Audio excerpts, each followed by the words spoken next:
Hello learners, welcome back to let's learn together Priyanshi.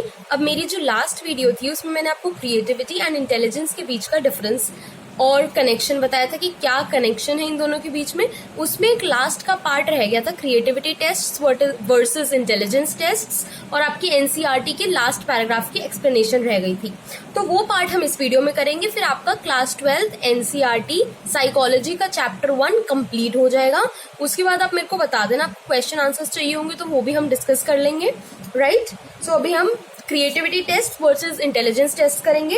ये आप NCERT page number 20 से भी जरूर पढ़ें, क्योंकि ये 4 मार्कर में क्वेश्चन आता है कई बार बोर्ड्स में। तो मैंने लिखे तो सारे पॉइंट्स, और 4 मार्कर के 6 मार्कर के लिए भी आप इतने पॉइंट्स लिख के आओगे तो they will be more than sufficient. Notes मैंने आपको पिछली वीडियो में दे दिए थे, इसके नीचे मैं वही लिंक डाल दूंगी डिस्क्रिप्शन में, right.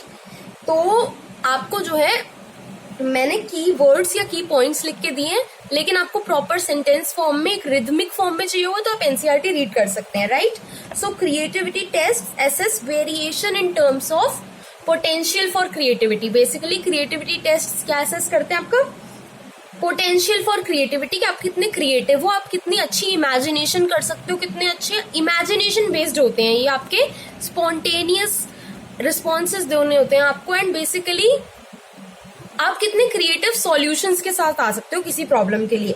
Where as intelligence test आपकी इंटेलेक्चुअल एबिलिटीज मेजर करते हैं, ability to think, reason and such measures. Creativity test आपके ओपन एंडेड होते हैं। ओपन एंडेड का क्या मतलब है कि कोई फिक्स्ड आंसर नहीं है। जैसे एक सिचुएशन आई कि एक बच्चा है एंड उसको अपने घर में फॉर एग्जाम्पल स्टडी करने में डिफिकल्टी हो रही है, बिकॉज उसकी मम्मा जो है शाम को डांस क्लासेस लेती हैं, तो उसकी वजह से उसको डांस की म्यूजिक से डिस्टर्बेंस होती है। अब इसके लिए आप क्या सॉल्यूशन दे सकते हो इस तरीके से कि उसकी मम्मी की डांस क्लासेस भी अफेक्ट ना हो, क्योंकि वो बहुत ज्यादा अटैच्ड है डांस के साथ, एट द सेम टाइम उसकी पढ़ाई भी डिस्टर्ब ना हो।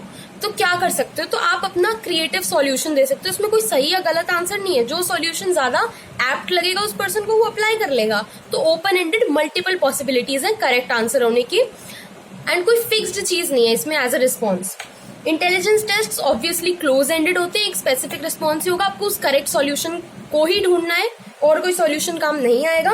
क्रिएटिविटी टेस्ट में कोई स्पेसिफिक रिस्पॉन्स नहीं होता, इंटेलिजेंस टेस्ट में कोई स्पेसिफिक राइट सॉल्यूशन होता है। क्रिएटिविटी टेस्ट में डाइवर्जेंट थिंकिंग होती है। अब आपने क्लास 11th में डाइवर्जेंट और कन्वर्जेंट थिंकिंग पढ़ी थी, राइट। तो डाइवर्जेंट थिंकिंग का बेसिकली मतलब क्या होता है कि आप कई सारी पॉसिबिलिटी सोचते हो, और कन्वर्जेंट थिंकिंग क्या होती है कि आप एक ही पॉसिबिलिटी के ऊपर डीप एनालिसिस करते हो कि ये सॉल्यूशन क्यों हो सकता है इस क्वेश्चन का। जैसे गिव रीजंस में क्या होता है, एक सिचुएशन दी होती है और हमें बताना होता है कि ये ही आंसर क्यों है, तो हमें एक्सप्लेनेशन देनी होती है, कन्वर्जेंट थिंकिंग करनी होती है। अब क्रिएटिविटी के लिए और इंटेलिजेंस के लिए, क्रिएटिविटी के लिए आपकी कन्वर्जेंट और डाइवर्जेंट दोनों थिंकिंग इंपॉर्टेंट है। पहले डाइवर्जेंट, क्योंकि आप सारी पॉसिबिलिटी सोचोगे, लेकिन जो बेस्ट पॉसिबिलिटी होगी उसके ऊपर आपको कन्वर्जेंट थिंकिंग भी करनी पड़ेगी। लेकिन मेनली हम डाइवर्जेंट थिंकिंग पे फोकस करते हैं, क्योंकि फिर जो आपका कन्वर्जेंट थिंकिंग वाला पार्ट है वो इंटेलिजेंस में आ जाता है कि हाँ वो सॉल्यूशन एक्चुअली में एप्ट है या नहीं, तो आपने इंटेलिजेंस यूज करके उसकी कन्वर्जेंट थिंकिंग करी है, राइट। अब क्रिएटिविटी में there is expression of spontaneity on the spot, आपको कई सारे क्रिएटिव सॉल्यूशंस देने होते हैं। ओरिजिनलिटी, आप अपने ओरिजिनल आइडियाज देते हो। इमेजिनेशन, वेयर एज जो आपकी इंटेलिजेंस टेस्ट है वो ऐसा सच स्पॉन्टेनिटी, ओरिजिनलिटी और इमेजिनेशन का मेजर नहीं करते हैं, राइट। अब आपके क्रिएटिविटी टेस्ट जो होते हैं they assess ideas which are off the beat track, यानी जो हर कोई नहीं सोचता वो क्रिएटिविटी टेस्ट मेजर करना चाहते हैं। आप में क्या क्रिएटिव है, आप में क्या ओरिजिनल है, आप में कुछ हटके क्या है। Ability to see new relationship between seemingly unrelated things. Creativity का सिर्फ ये मतलब नहीं होता कि आप कोई न्यू चीज क्रिएट कर रहे हो, जैसे मैंने आपको पिछली वीडियो में बताया था। Creativity also means to understand new relationships between existing objects. तो ये क्या क्या एसेस करते हैं, ability to have beat of track ideas, यानी थोड़ा हटके ideas, ability to see new relationships between existing things, and ability to guess consequences, कि ऐसे करने पे क्या होगा, cause और consequence relationship समझना।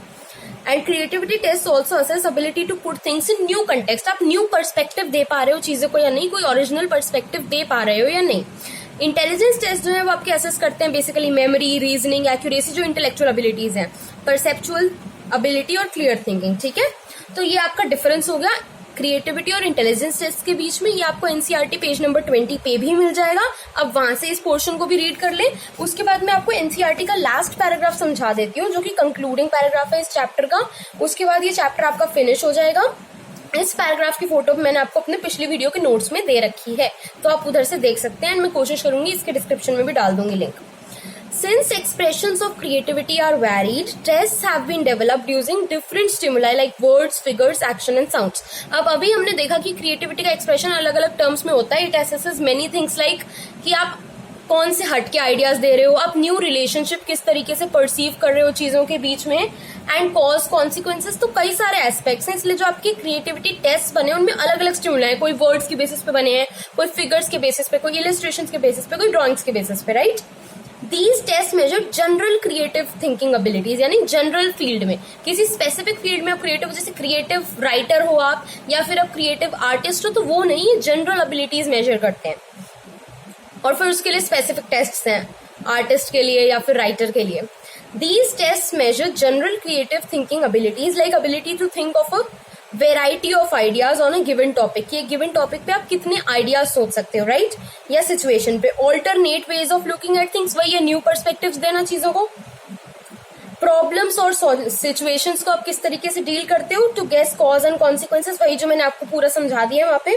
To think of unusual ideas, जो हर कोई नहीं सोचता है, थोड़ा हटके। To improve and to use common objects, एक अलग तरीके से। आस्क अनयूजुअल क्वेश्चंस, जो हर कोई नहीं पूछता है, वो जब आप पूछते हो, वो जब आप करते हो, तभी आपका नाम होता है। ऐसा नहीं है सिर्फ तभी होता है, बट यस, अगर आप ऐसा कर रहे हो तो आपके नाम होने के चांसेस हाई हैं। तभी आप थोड़ा हटके, हर कोई जो क्रिएटिव पर्सन होता है वो सिर्फ जरूरत तक नहीं सोचता कि इस चीज की जरूरत है तो सिर्फ इतना ही करना है। वो थोड़ा उससे आगे चल के जाता है कि जरूरत, एक टाइम था जब हमें हेडफोन्स की भी जरूरत नहीं थी, ईयरफोन्स की भी जरूरत नहीं थी। क्यों? फोन पे बात करनी थी, ऐसे कर सकते थे, गाने सुनने थे, ऐसे कर सकते थे, और किसी को डिस्टर्ब नहीं करना, कम आवाज में सुन सकते थे। तो एज सच जिस टाइम पे ईयरफोन्स आए होंगे या हेडफोन्स आए होंगे, उनकी इतनी जरूरत नहीं होती होगी।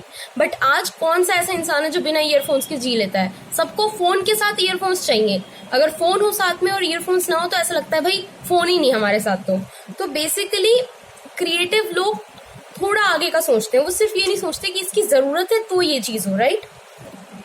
A few investigators have also developed tests of creativity in different areas. जैसे मैंने अभी आपको बताया, स्पेसिफिक एरियाज में भी क्रिएटिविटी टेस्ट बने हैं जो आपकी स्पेसिफिक क्रिएटिविटी को एसेस करते हैं। जैसे लिटरेरी क्रिएटिविटी, आपकी राइटिंग से related, scientific creativity, scientific ideas, आप कितने अलग अलग आइडियाज सोच सकते हो, कितनी अच्छी डाइवर्जेंट थिंकिंग कर सकते हो साइंटिफिक टॉपिक्स पे, mathematical creativity etcetera. Some of the famous psychologist have developed creativity test, मतलब कुछ फेमस साइकोलॉजिस्ट जिन्होंने क्रिएटिविटी टेस्ट डेवलप किए वो क्या? गिलफोर्ड, टॉलरेंस, खातिना, वैश, कोगन, परामेश, बाकर, मेहदी एंड पैसी। अब मैंने इनके नाम क्यों पढ़े हैं और मैंने इस पैराग्राफ को नोट्स में क्यों डाला है, कई बार आपको बोल देंगे give the features of the test developed by Guilford, Torrance, Khatena. अब आप सोचोगे तो हमने आज तक कभी पढ़ा ही नहीं, पर ये कौन से टेस्ट की बात कर रहे हैं? क्रिएटिविटी टेस्ट की, right. Each test has a standard procedure, हर टेस्ट का कोई स्पेसिफिक प्रोसीजर है जो इन्होंने डेवलप किए हैं। A complete set of manual, कैसे उसका प्रोसीजर कंडक्ट होगा, असेसमेंट कैसे होगा, एंड इंटरप्रिटेशन गाइड, राइट। क्योंकि जो क्रिएटिविटी टेस्ट होते हैं वो क्वालिटेटिव होते हैं, थोड़ा क्वालिटेटिव साइड की तरफ ज्यादा इंक्लाइंड होते हैं, right. These can be used only after intensive training in administration and interpretation of test scores. इसके साथ जो है आपका चैप्टर 1 कंप्लीट होता है, वेरिएशन इन साइकोलॉजिकल एट्रीब्यूट्स। आप मुझे बता देना, मैं आपके साथ क्वेश्चंस डिस्कस करूं, मैं कोशिश करूंगी क्वेश्चंस पे डिस्कस करूं, फिर हम चैप्टर 2 स्टार्ट कर देंगे। Trust me, you have a lot of time. अगर आप हर महीने सिर्फ एक चैप्टर भी करते हो, that is more than enough. वो एक चैप्टर अच्छे से करो। आई एग्री कि स्कूल के जब टेस्ट होंगे तो आपको एक महीने में 3-3 चैप्टर्स भी करने पड़ेंगे, बट जो उसमें से एक होना चाहिए वो ऐसा होना चाहिए कि वो आप शायद पूरे साल ना पढ़ो, तब भी एग्जाम से एक दिन पहले आपको पता उस चैप्टर में एग्जैक्टली क्या क्या चीजें हैं। तो एक चैप्टर तो आपको स्ट्रेंथन करना है। तो इसके साथ हमारा चैप्टर 1 कंप्लीट होता है, variation in psychological attributes. And take care, keep studying. कुछ डाउट हो तो आप कमेंट सेक्शन में पूछ सकते हैं। Thank you.